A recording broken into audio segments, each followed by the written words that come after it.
ఫిబ్రవరి 2024 నాడు కాంగ్రెస్ ప్రభుత్వం హయాంలోనే ఇచ్చినటువంటి జీవో నెంబర్ 3 ప్రకారం మహిళలకి 33.33% రిజర్వేషన్ కేటాయించితే 783 పోస్టులలో రావాల్సిన పోస్టులు మహిళలకి 259. కానీ మహిళా రిజర్వేషన్ ఏ విధంగా అమలు చేసిల్లు అని ప్రతి ఒక్కరికి కూడా తెలియాలి. 259 పోస్టులలో సెలెక్టెడ్ లిస్ట్ విడుదల చేసిన తర్వాత కేవలం 168 పోస్టులు మాత్రమే మహిళలకి ఇవ్వడం జరిగింది. అంటే ఇక్కడ దగ్గర మనకి 90 మంది మహిళలకి ఇంకా దక్కాల్సినటువంటి రిజర్వేషన్, మహిళా రిజర్వేషన్ ద్వారా జరగాల్సినటువంటి న్యాయం వాళ్ళకి జరగలేదు. మరి ఏం జరిగింది అని చెప్పేసి మొత్తం ఆరాధిస్తే మనకి బీఆర్ఎస్ హయాంలో ఈ విధంగా ప్రతి ఒక్క పోస్ట్కి OC, EWS, BCA, BCDE, SC, ST, sports ఈ అన్ని కోటాలలో, పిహెచ్ కోటా, ఈ అన్ని కోటాస్లలో ఓసీలకి జనరల్, ఉమెన్ అని చెప్పి ఎన్ని పోస్టులు అయితే ఉన్నాయో అవి జనరల్, ఉమెన్కి సరిపడా ఇవ్వడం జరిగింది. కానీ మన కాంగ్రెస్ హయాంలో ఈ విధంగా ఓసీ కింద ఒక పోస్ట్ ఉంటే ఆ ఒక్క పోస్ట్ జనరల్కే వెళ్ళిపోవడం జరిగింది. ఈ విధంగా ఎక్కడెక్కడైతే 1111, 2222 అనే పోస్టులు మీకు కనిపిస్తున్నాయో అవన్నీ కూడా జనరల్కి వెళ్ళడం వల్ల మహిళలకి రావాల్సినటువంటి పోస్టులు మహిళలకి కేటాయించడం జరగలేదు. కేవలం ఇక్కడ 3 ఉంటే ఆ 3 ఉన్న చోట మాత్రమే 2 అబ్బాయిలకి 1 మహిళకి చేర్చడం జరిగింది. దీనివల్ల ఏం జరిగిందంటే మహిళలకి ఓసీలల్లా 99 మహిళలకి అందాలి అకార్డింగ్ టు జీవో నెంబర్ 3. కానీ మహిళలకు అందింది కేవలం 52 పోస్టులు మాత్రమే.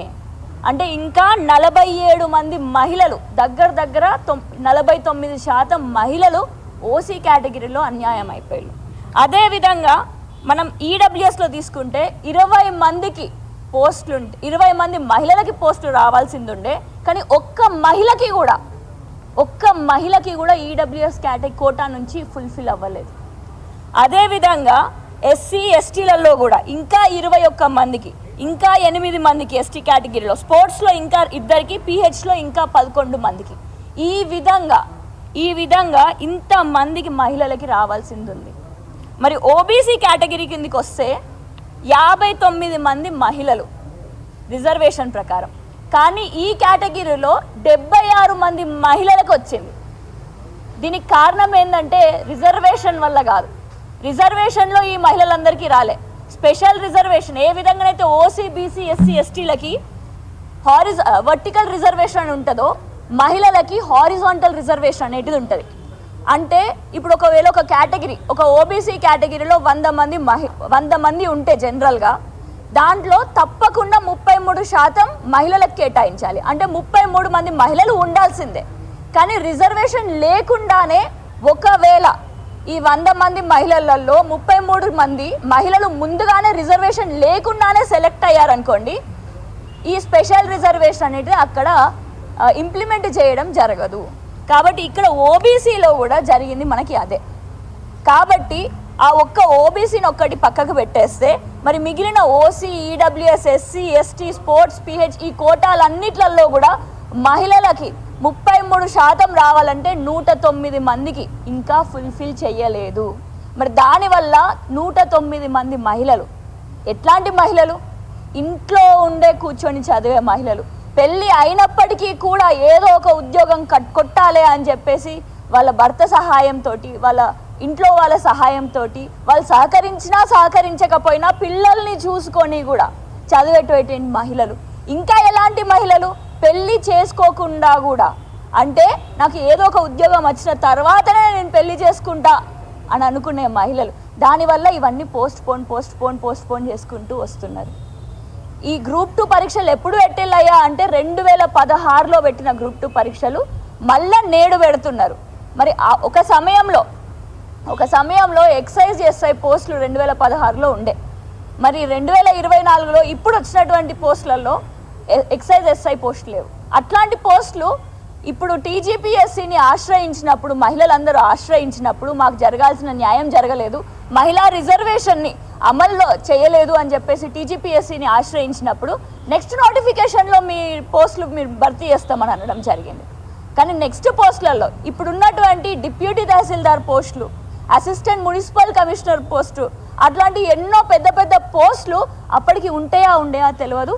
ఇంకొకటి అంటే ఇప్పుడున్న వాళ్ళందరినీ కూడా మెన్ కేటగిరీ, జనరల్ కేటగిరీలోనే అందరినీ ఫిల్ చేసేస్తే మరి మహిళలకి ఎప్పుడు వచ్చేది అవకాశం? మరి ఎంతోమంది మహిళలు ఇంట్లో రూపాయి అడగడానికి కూడా భయపడే మహిళలు నేడు 109 మంది మహిళలు, అలాంటి మహిళలు ఇంటికే పరిమితం అయిపోతున్నారు. మరి ఈ కాంగ్రెస్ ప్రభుత్వాన్ని వాళ్ళందరూ కూడా ఏమి ఉచిత బస్సు ఇవ్వండి అని చెప్పేసి వాళ్ళు ఎవరు కోరలేదు. వాళ్ళు ఏమి మాకు తులం బంగారం ఎందుకు ఇస్తలేరు మహాలక్ష్మి పథకం కింద అని అంటలేరు. అదేవిధంగా మా మహిళలకు కావాల్సినటువంటి కోటి మంది మహిళలను కోటీశ్వర్లను చేస్తా అంటున్నారు, కోటీశ్వర్లను చేయండి అని కూడా అంటలేరు. కేవలం వాళ్ళకి న్యాయబద్ధంగా రావాల్సినటువంటి గ్రూప్ 2 రిజల్ట్స్లలో వాళ్ళకి న్యాయబద్ధంగా చట్టబద్ధంగా కల్పించినటువంటి రిజర్వేషన్ ప్రకారం వాళ్ళకి సీట్ ఇవ్వమని చెప్పి, ఉద్యోగం ఇవ్వాలి అని చెప్పేసి కోరుకుంటున్నారు. ఏ యువకులు కూడా, ఏ యువ నాయకులు కూడా, ఏ యువ మహిళలు కూడా వాళ్ళకి విద్యా భరోసా కార్డు గురించి అడుగుతారు లేరు. వీళ్ళందరూ కూడా 5 లక్షల రూపాయల విద్యా భరోసా కార్డు అడగట్లేదు, 4,000 రూపాయల నిరుద్యోగ భృతి కూడా అడగట్లేదు. మరి వాళ్ళందరూ అడిగేది ఇప్పుడు ఉన్నటువంటి అవకాశం, 109 మంది మహిళలు అవకాశం ఉండాల్సింది మా అందరినీ కూడా నిర్దాక్షిణ్యంగా తోసిబడేసిల్లు బయటకి అని అంటున్నారు. కాబట్టి నేను ప్రతి ఒక్కరిని కూడా కోరుకునేది ఏంటంటే, నేడు ధర్నాలు చేస్తారు, దీక్షలు చేస్తారు, ఎన్నో విధాలుగా చేస్తారు.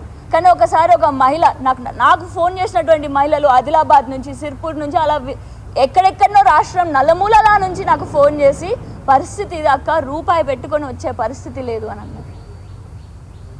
కాబట్టి ధర్నాలు చేస్తేనే మీరు వాళ్ళకి కాస్తో కూస్తో ఉపశమనం ఇస్తారు అని అంటే, కోర్టుకి మీరు చెప్పినా చెప్పకపోయినా మాకు రూపాయి మీరు ఎవ్వరు ఇవ్వకపోయినా కూడా ఎంతోమంది వాళ్ళు సొంతంగా పైసలు పెట్టుకొని మరి కోర్టుని ఆశ్రయించుతున్నారు. మరి నేడు ఇవన్నీ జరగక ముందుకే, ఈ ధర్నాలు, దీక్షలు, ప్రొటెస్టులు జరగక ముందుకే దీంట్లో ఉండేటటువంటి ఈ ఇష్యూని ప్రతి ఒక్కరూ కూడా గుర్తించి టీజీపీఎస్సీ చైర్మన్ ముందుగా ఇక్కడ జరిగినటువంటి మహిళలకి అన్యాయాన్ని గుర్తించి వాళ్ళందరికీ కూడా అవకాశాన్ని కల్పిస్తారు అని చెప్పేసి మిమ్మల్ని వేడుకోవడం జరుగుతుంది. అదేవిధంగా ఇప్పటికీ ఎంతోమంది సెలెక్షన్ ప్రాసెస్ అయిపోయింది, అంటే సర్టిఫికేట్ వెరిఫికేషన్ ప్రాసెస్ అయిపోవడం జరిగింది. కానీ ఇంకా మెడికల్ వెరిఫికేషన్ అనేటిది కాలేదు. మరి ఇప్పుడు క్వాలిఫై అయినటువంటి జనరల్ కేటగిరీలో ఉన్నటువంటి అబ్బాయిల గురించి చెప్పాలి అని అంటే వీళ్ళని రీప్లేస్ చేసుకుంటూ 109 మంది మహిళలు వస్తున్నారు కాబట్టి మీ జాబ్లు ఏవో పోతే అని అనుకుంటారేమో. కానీ ఒక్కసారి ఆ మహిళల కుటుంబ పరిస్థితి కూడా మీరు ఆలోచించాలి. అయినా ఇప్పుడు జరిగినటువంటి సర్టిఫికేట్ వెరిఫికేషన్లో కూడా కొంతమంది వాళ్ళు సర్టిఫికేట్ సరిగ్గా తేకపోయి ఉంటారు, కొంతమంది దొంగ సర్టిఫికేట్లు అన్న పెట్టుంటారు, లేకపోతే సమయానికి అందకుండా ఉన్న వాళ్ళు ఉంటారు, లేదా ఆరోగ్యం బాగా లేకుండా అటెండ్ లేని వాళ్ళు కూడా ఉంటారు. అదేవిధంగా ఇప్పుడు గ్రూప్ 2 పరీక్షలు ముందే విడుదల చేస్తున్నారు. కానీ గ్రూప్ 1 పరీక్షల రిజల్ట్ అనౌన్స్ చేస్తే ఈ గ్రూప్ 2 ఎగ్జామ్లలో క్వాలిఫై అయినటువంటి వ్యక్తులందరూ కూడా, ఉద్యోగం చేస్తున్న వ్యక్తులందరూ కూడా మళ్ళీ గ్రూప్ 1ని వదిలేసి, ఈ ఉద్యోగాన్ని వదిలేసి గ్రూప్ 1కి వెళ్ళిపోతారు. సో అక్కడ వేకెన్సీ వస్తుంది. మరి వీటన్నిటిని ఉపయోగించుకుంటూ మహిళల గురించి ఒక్కసారి ప్రతి ఒక్కరూ ఆలోచిస్తారు అని చెప్పేసి వారికి ప్రతి ఒక్కరికి కూడా డిమాండ్ చేసుకుంటూ, మరి ఇంత చక్కటి అవకాశం నేడు బీఆర్ఎస్ తరపు నుంచి మహిళల గురించి, గ్రూప్ 2 ఫలితాల్లో ఉన్నటువంటి మహిళల గురించి మాట్లాడడానికి అవకాశం ఇచ్చినందుకు ప్రతి ఒక్కరికి కూడా ధన్యవాదాలు తెలియజేసుకుంటూ అందరికీ జై తెలంగాణ.